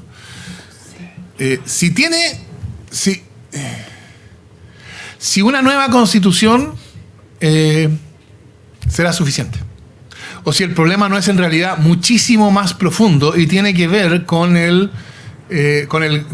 las etapas de desarrollo del capitalismo tardío en el cual nos encontramos, y que entonces la contradicción que se viene de una u otra manera anunciando con más o menos ominosamente desde hace tiempo, la contradicción entre democracia y capitalismo es una contradicción que existe y que va a llegar a su resolución. Esa, digo yo, es una posibilidad, no estoy diciendo que sea así. Yo diría, los chilenos por lo menos tenemos un pequeño consuelo, que es que hay alguna probabilidad de que algo se pueda hacer actuando sobre el pedacito local del problema. Es decir, que parte de la deslegitimación que sufrimos tenga que ver con la neutralización constitucional. Y el resto, bueno, en el resto diría yo, vamos juntos con todo el resto de la humanidad y con destino desconocido, ¿qué más va uno a decir? Pero eso no es razón para decir. Lo que pasa en Chile es simplemente la manifestación local de este proceso global. No, tiene un elemento que es de eso, no cabe ninguna duda, pero tiene un otro gran elemento que es de nuestra propia neutralización. ¿Qué pasa, dice Fernando, con todas las otras reglas? Si no estará ahí lo que importa. Y esto, no sé si esa es lo que... si tomo la pregunta, si la estoy respondiendo a la pregunta en el espíritu en que fue formulada, pero yo diría, esa es la razón por la cual en realidad uno tiene que dejar de pensar que el momento constituyente, y por eso yo creo que hay que olvidarse del lenguaje carmaniano, ¿no? No digo que tú lo ocupes, pero hay que olvidarse del lenguaje de que hay momentos constitucionales que suenan como súper interesantes, porque es como cool, y momentos de política normal, cuyo nombre no podría ser más fome. Estamos en un momento de política normal, ¿no? Porque eso supone que lo importante es lo que pasa en el momento constituyente, ¿no? En el momento constitucional, ahí se dan y ojalá se ganan todas las batallas importantes. Y después el resto, la política normal, administración para desenvolver el contenido de las decisiones ya tomadas. Yo creo que eso es un error. Porque yo creo que efectivamente es en esas otras reglas, en esas otras decisiones, en esas otras cuestiones que configuran modos de oposición y de solución más localizados o menos genéricos, donde se juegan las cosas. Es en el Código del Trabajo, es en la regulación de la salud privada y pública, es en las leyes de seguridad social. Ahí es donde están las cuestiones, es en la propiedad. Y entonces yo diría, y yo sé que con esto yo estoy en una notoria minoría dentro del grupo de los constitucionalistas, pero ustedes ya comprenderán que la opinión de los constitucionalistas a mí no me tiene con mucho cuidado. Yo creo que lo importante de la nueva Constitución es mucho menos cuáles definiciones sustantivas toma y mucho más cómo constituye el poder. Es decir, a mí me importa mucho menos que diga que Chile es un Estado social y democrático de derecho, fórmula que yo suscribiría y apoyaría, etc. Pero me importa mucho menos que lo diga a que configure el poder de modo que se pueda hacer un Estado social y democrático de derecho en Chile. Porque el Estado social y democrático de derecho no es porque la Constitución lo dice, es porque la salud, la educación y la seguridad social están organizadas como derechos sociales. Y eso no depende de las declaraciones genéricas de la Constitución. Depende de la ley, la leycita de salud, la leycita de educación, la leycita de seguridad social, etc.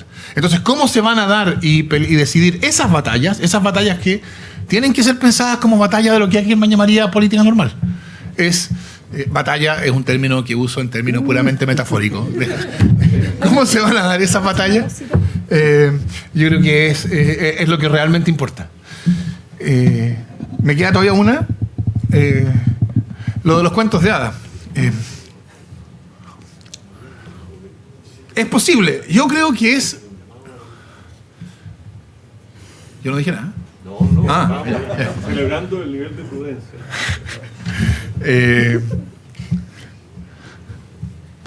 Yo creo que alguna vez alguien me decía, algún connotado constitucionalista que ha tenido amplia figuración pública, me decía, pero Fernando, mira, se ha progresivamente eliminado varias de las trampas, incluso la última que tú mencionabas, que era el sistema binominal, ya cayó. ¿Y por qué no seguimos en este empeño? Ya nos falta tampoco, nos faltan solo las leyes orgánicas constitucionales, el Tribunal Constitucional y los mecanismos de reforma constitucional. Y la verdad es que yo diría que lo probable es que sí, es verdad, que por esa vía al final se va a lograr. Si el principio democrático se afirmó venciendo enemigos mucho más portentosos que la UDI, digo, en el mundo, ¿no? O sea, dentro de los enemigos al principio democrático, la UDI y los matices de la democracia cristiana son alfeñiques, ¿no? Piénsenlo ustedes, o sea, en las grandes aristocracias europeas. El rey de Francia cayó así, plop. No, o sea, en ese sentido, yo creo que lo probable es que eventualmente las trampas desaparezcan. La pregunta importante es, ¿qué va a pasar en el tiempo intermedio? Es decir, podemos tener lo que yo diría que es una actitud más bien irresponsable, de decir, mire, vamos a seguir tratando y al final lo vamos a lograr. Porque eso supone que la forma, digamos, ¿cómo decirlo? Digamos, para decirlo en lenguaje de la prensa, la vida institucional va a seguir en condiciones de normalidad, ¿no? Y que vamos a tener todo el tiempo del mundo para tratar una y otra vez. Y yo creo que eso es simplemente irresponsable. Eso es jugar con algo que yo tengo, alguna parte de mí es hobbesiana.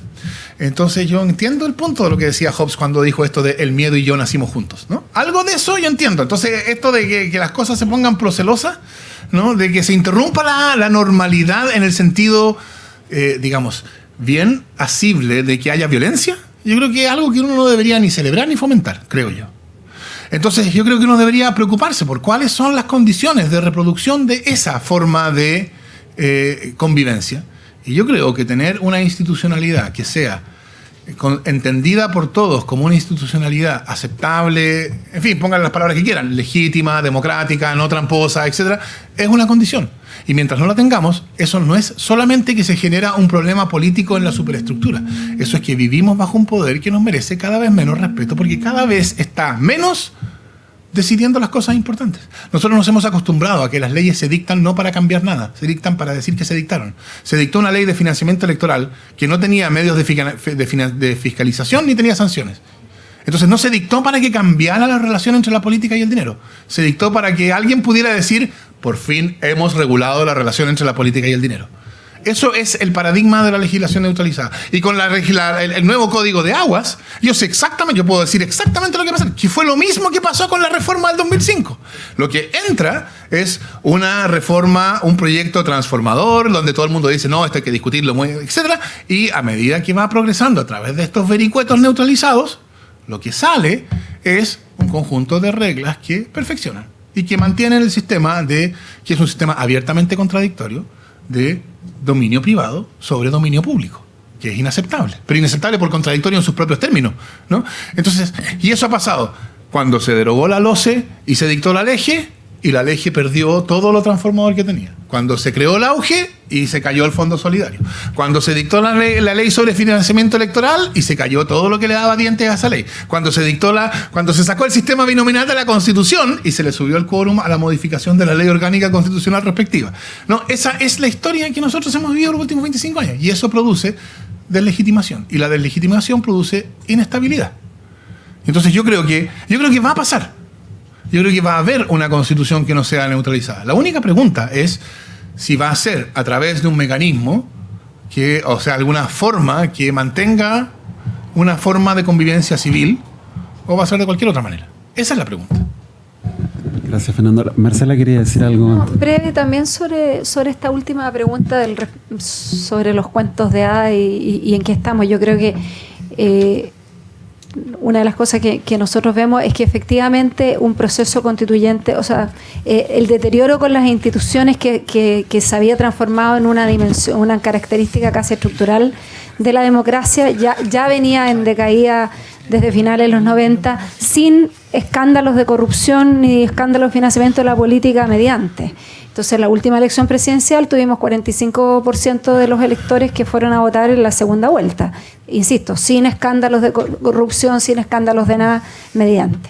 Yo creo que nuestra democracia enfrenta quizás no tanto el problema de inestabilidad vía violencia, porque tenemos muy bajas tasas de asociatividad y participación y relativamente poca tradición, digamos, de protesta en comparación a otros países de América Latina.